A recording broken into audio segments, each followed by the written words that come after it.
আসসালামু আলাইকুম।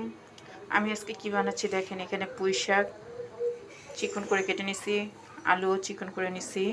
তার সাথে সাথে এই যে যা দিব মশলা, এখানে হলুদ, রসুন, তারপরে ধনিয়ার গুঁড়া, পেঁয়াজ, কাঁচামরিচ। হ্যাঁ, পাশাপাশি আমি লবণও দিব, যতটুকু লাগে আমার লবণ দিব। এটা আমি চালের গুঁড়ার সাথে মিক্স করব, মিক্স করে পাকোড়ার মতন বানাবো। দেখতে থাকেন। এই যে দেখেন, সব মশলা একসাথে নিচ্ছি, নেওয়ার পর এখন মাখবো। এটা মাখার পর চালের গুঁড়া দিব। চালের গুঁড়া না দিলেও আপনি এখানে ভেষণ দিতে পারেন, কোনো সমস্যা নেই।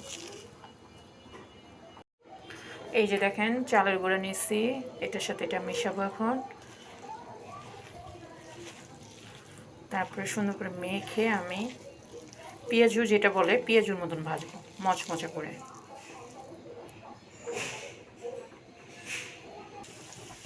এই তো ভাজা শুরু করছি, ভাজা হয়ে যাচ্ছে।